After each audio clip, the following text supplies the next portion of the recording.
Et j'ai pas peur de le dire, j'ai dit tuer. Allons-y, M. Vivien Manangou. Qu'est-ce que la Constitution a prévu, la Constitution congolaise bien sûr, autour des finances publiques? C'est quoi les finances publiques? Qu'est-ce que la Constitution dit des finances publiques? Alors, les finances publiques, c'est l'ensemble des comptes publics, tout simplement. Alors, qu'est-ce qu'on entend par compte public? On entend par compte public la comptabilité publique, mais aussi les lois de finances. Alors, dans le cadre de notre pays, nous avons un exercice essentiel qui détermine l'ensemble des finances publiques, c'est le budget. C'est le budget, et donc j'ai noté que le Conseil de ministres nous a donné des chiffres édifiants. Oui. Le projet de budget exercice 2012, 3 milliards 645, c'est ça, hein, 3 000 milliards 645 millions 575, enfin, chiffre faramineux, hein, j'ai du mal à lire l'intégralité. 3 645 milliards 575 millions de francs CFA. Vous imaginez? C'est tellement inimaginable que j'ai du mal à lire ces chiffres. Bon, très bien. Ça veut dire que notre pays, on gère... Quand c'est en termes de chiffres, nous parlons de la comptabilité, oui, ça veut dire que ce n'est plus inimaginable. Ah, c'est quelque chose de palpable. Non, mais non, parce que c'est prévisionnel. Parce que c'est prévisionnel. Ah, expliquez-nous, quand vous dites prévisionnel, l'État a dit que c'est 3 645 milliards 575 millions de francs CFA. Mais attends, vous dites encore prévisionnel, les téléspectateurs veulent comprendre. Très bien. L'État a aussi dit qu'il faut que le baril de pétrole se vende à 95 $ pour que nous ayons ce prix-là, ce montant-là. C'est-à-dire que si... Il faut. Si nous nous retrouvons dans la situation de 2007 où le baril s'est vendu à 50 $, nous aurons la moitié de ce qu'ils disent. Donc, une loi de finances, elle est d'abord prévisionnelle. Vous savez, la loi de finances, c'est un document politique. Par ailleurs, le FMI a dit, c'est l'État, c'est le Conseil des ministres qui le dit, hein, j'invente rien. Le FMI a dit que nous aurons une croissance autour de 7,5%, ce qui n'est pas mal, puisque la France elle-même a une croissance de moins d'1 point. Vous voyez, on est pas mal. Hein. Alors, le problème, c'est que l'État nous dit, par rapport à ses prévisions à lui, nous aurons peut-être 10% de croissance. Vous voyez que c'est pas, les chiffres ne sont pas... Est-ce que ce n'est pas par rapport aux excédents budgétaires des années écoulées? On avait les 1000 milliards. Vous le savez combien ça fait les excédents des années écoulées? Le cumul des excédents effectifs, personne ne le sait. Moi, quand je lis le Conseil de ministres, qu'est-ce qu'ils nous disent, le rapport? Ils nous disent, nous aurons 1000 milliards d'excédents budgétaires. Très bien. Et l'année dernière, on avait déjà un excédent budgétaire. Alors, si vous avez 500, que vous dépensez 250, le mois d'après, vous avez encore 500, vous n'aurez pas 500, vous aurez 750, puisqu'il vous reste 250 que vous n'avez pas dépensé l'année d'avant. Donc, déjà qu'on nous dise... Vous voulez dire que le gouvernement ne nous dit rien à propos des excédents? Non, je veux dire ce que je veux dire. Peut-être qu'il le dira. Ne faisons pas des procès au gouvernement. Attendons. Très bien, attendons. Mais je veux dire que le cumul effectif de l'excédent, jusqu'à présent, n'est pas aussi clair, à mon sens. Vivien Manangou, en nous inspirant des exercices budgétaires des années passées, est-ce qu'on va dire que ce qui est dit, les 3000 et les chiffres qu'on a évoqués ici, en fait... Vous voyez que vous aussi vous avez du mal avec les 3000 évêques. Oui. Très bien. Mais seulement je sais que pour moi c'est du vrai. C'est ce qui va se concrétiser en s'inspirant des années passées, non? Non, parce que moi je vais vous dire, à mon sens, ce projet de budget est trop optimiste. C'est pas de l'argent déjà acquis. Non, c'est pas de l'argent déjà acquis, c'est prévisionnel, mais seulement, c'est pas quand même fait par des bêtas, des idiots, mais c'est réfléchi quand même. Non, monsieur les journalistes, mais vous savez, je vais vous donner un exemple rapidement, très simple. Lorsqu'on a fait l'exercice budgétaire français il y a 1 an, ils ont tablé sur un taux de croissance de 2%. Et c'est par rapport à ce taux de croissance que le président français a promis d'endetter la France autour de 40% et de faire en sorte qu'à partir de 2013, à partir de fin 2012, la France rentre dans les critères de Maastricht, c'est-à-dire à moins de 3% d'endettement public. Manque de bol, au milieu d'année, crise financière, la croissance est à 0,84%. Donc toutes les prévisions dans l'eau. Qu'est-ce qu'on fait? On fait une politique budgétaire de rigueur. Oui, bon, donc les gens trinquent. Ça veut dire que lorsque vous êtes dans une prévision, c'est des prévisions, c'est comme vous dites, quelqu'un me doit, il va me donner 500, un autre me donnera 1000 francs, mais le jour où vous y allez, le mec a fait un accident, il va vous payer. Est-ce que vous êtes en train de nous dire que parce que c'est un budget prévisionnel, ce qui est tout, en fait, c'est dans le fonctionnement normal d'un État? Ah oui, complètement. Donc ils n'ont pas tort. Ah non, c'est pas ce que j'ai dit. Un État, le budget est toujours prévisionnel. On fait un budget prévisionnel ceci ne veut pas dire, ça ne présage pas de ce qui sera la réalité économique. Nous sommes dans une situation conjoncturelle et un contexte mondial difficile. Il y a un ralentissement économique. Ça veut dire quoi? Ça veut dire qu'on ne peut pas être aussi sûr des chiffres. 95% du dollar, vous poserez la question à tous les pétroliers et vous diront, dans la conjoncture actuelle, c'est très optimiste. Ok.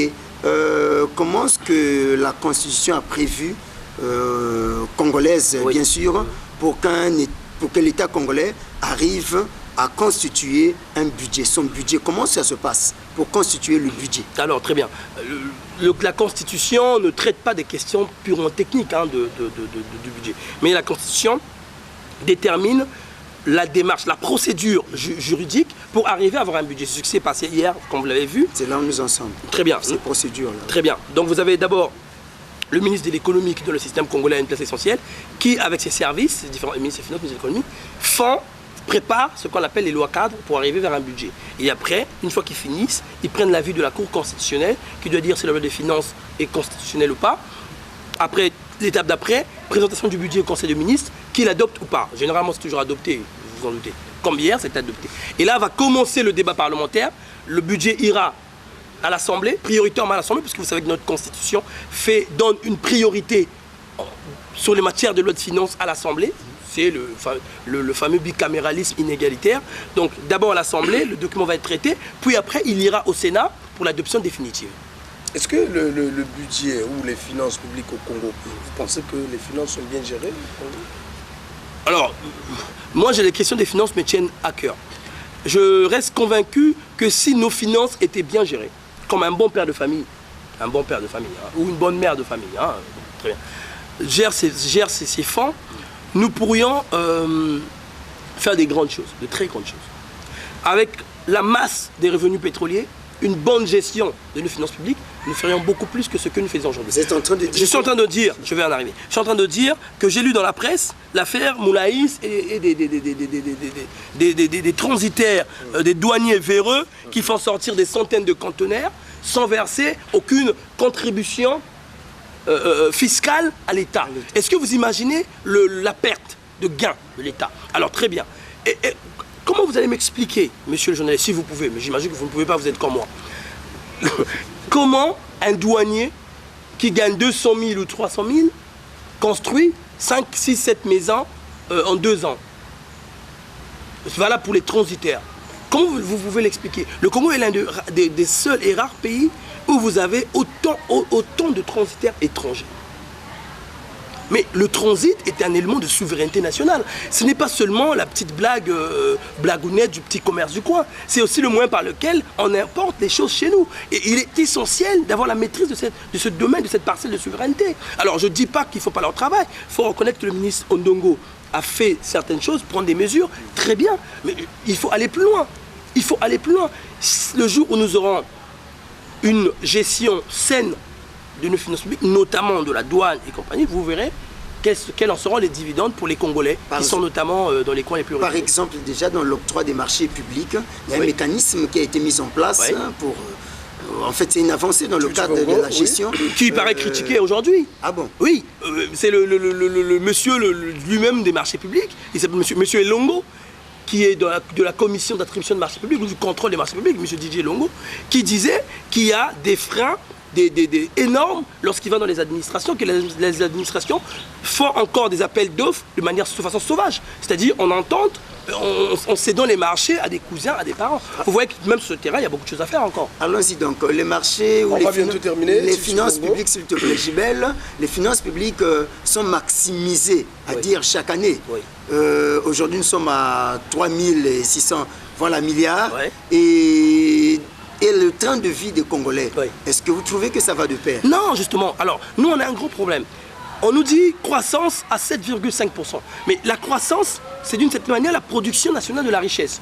Très bien. On juge le pays économiquement à l'aune de la croissance. Nous, ça fait 5-6 ans que nous faisons des croissances à plus de 5%. En France, il leur suffit, ou aux États-Unis, il leur suffit d'avoir 2-3 points de croissance pour arriver au plein emploi. Il y a un problème. Avec nos 7%, on a encore des milliers de Congolais qui ne travaillent pas. Et les autres, avec leur 1% de croissance, ils ont des milliers de jeunes qui travaillent. Il faut que la croissance, le taux de croissance rejoigne l'économie réelle. C'est-à-dire l'économie réelle, la consommation, l'emploi, la consommation et l'épargne des Congolais. Alors pour terminer sur ce dossier finalement, selon vous, quelle proposition faites-vous dans le cadre de la gestion des finances publiques, notamment au niveau de la douane et des impôts? Au niveau de la douane et des... Alors je ne suis pas convaincu que le problème se règle à ce niveau-là. Moi je suis convaincu que le problème de la douane et des impôts se règle ailleurs. Il faut mettre les gens qu'il faut à la place qu'il faut. Je pense qu'il n'y a pas meilleure solution. Parce que je pense qu'on peut prendre des tests comme on veut. Mais lorsque vous avez un chef véreux ou un chef passif, parce que vous pouvez avoir un directeur de douane qui n'est pas malhonnête, qui n'est pas mauvais gestionnaire, mais qui est passif. Voilà. Et lorsqu'il est passif, ça conduit à toute la passivité possible. Donc je pense qu'il faut resserrer les rangs autour de ces administrations publiques qui devraient être, comment on va dire ça, le pain des Congolais. Enfin, rendez-vous compte que nous avons des localités au Congo. J'entendais hier un enseignant qui me disait que au district de Kimongo, j'ai oublié le village, mais ça doit être Kimfonfu ou quelque chose comme ça, ou Kimfonfu, bon très bien. Il n'y a pas d'école, mais ce qui fait lieu d'école, il n'y a pas de professeur.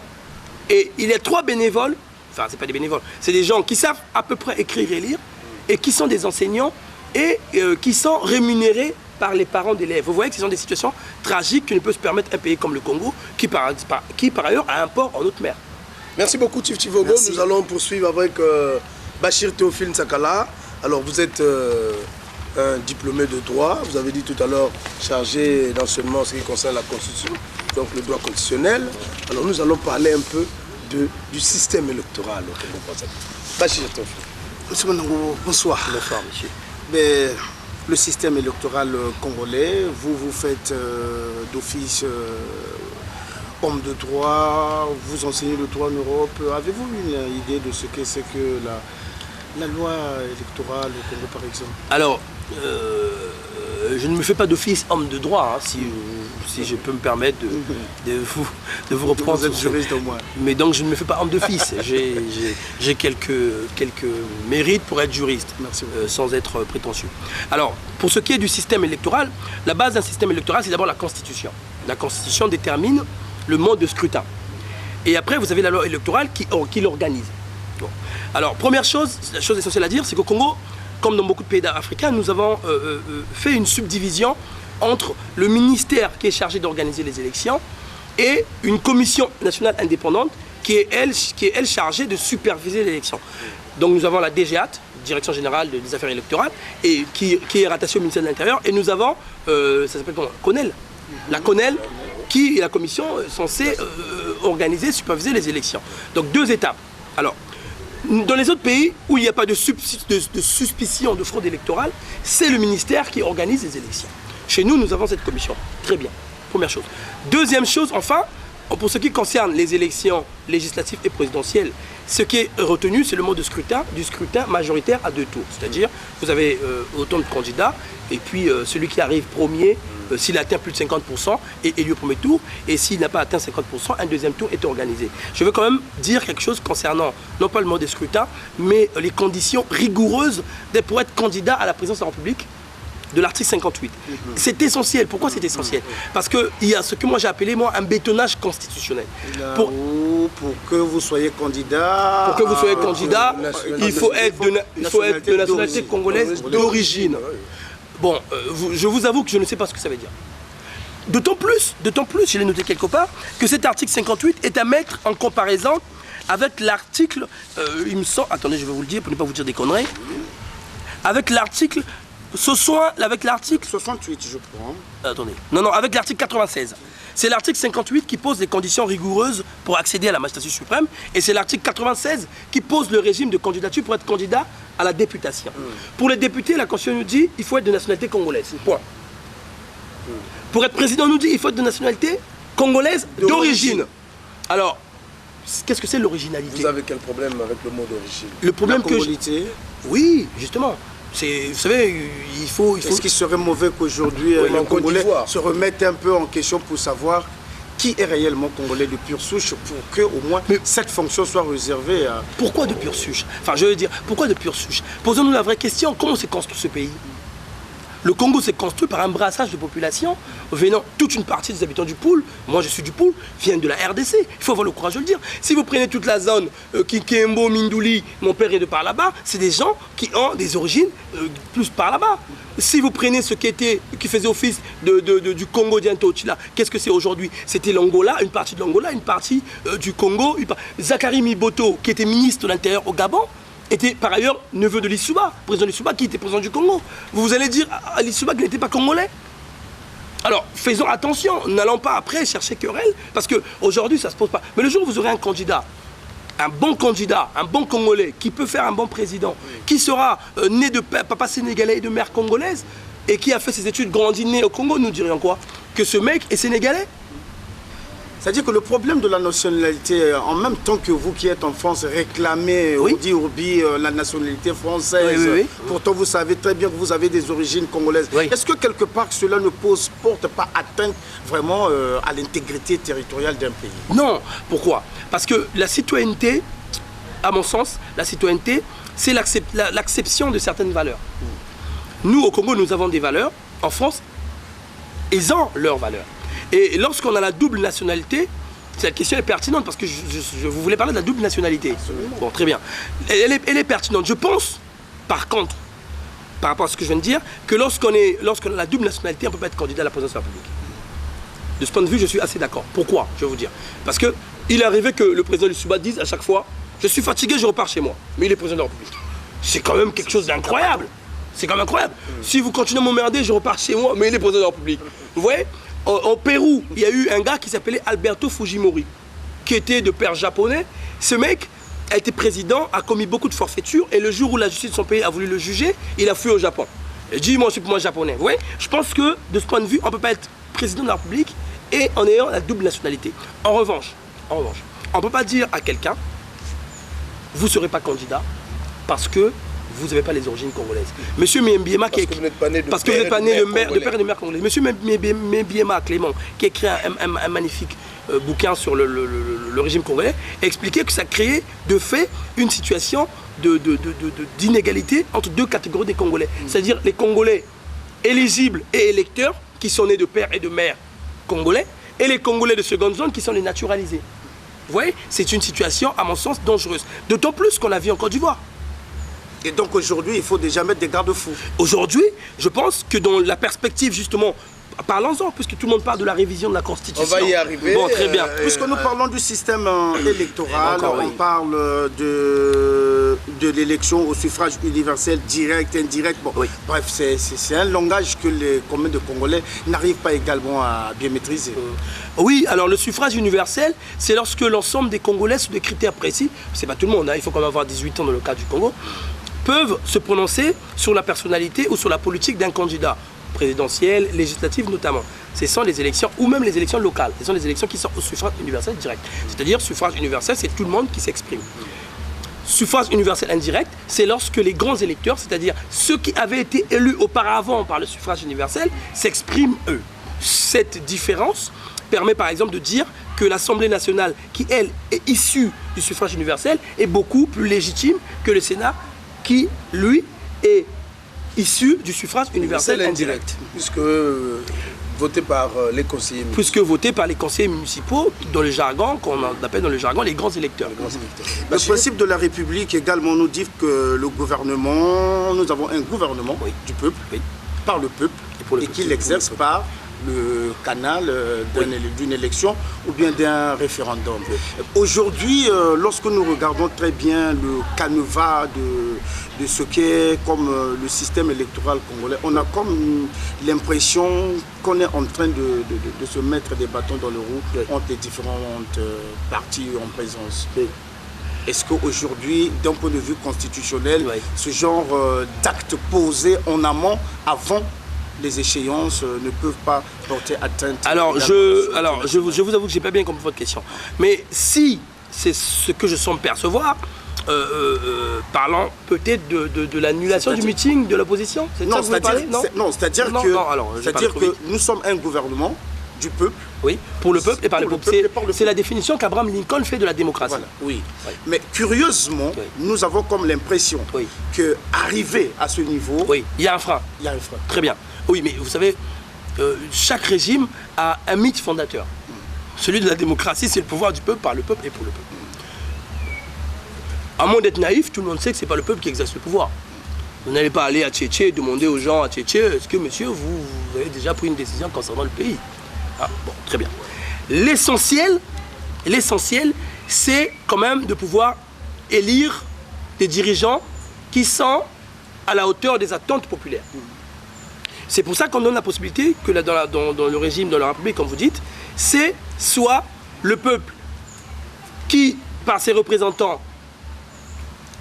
élisent donc les mandants qui finalement prennent des décisions à leur place, soit par référendum, le référendum étant la consultation populaire. Le peuple peut par référendum, mais de façon ponctuelle aussi, décider de ce que serait son avenir. Alors, le temps qui nous est imparti est court. Alors, pour rapidement boucler avec ce dossier, alors nous allons poser une question tout à fait simple. Oui.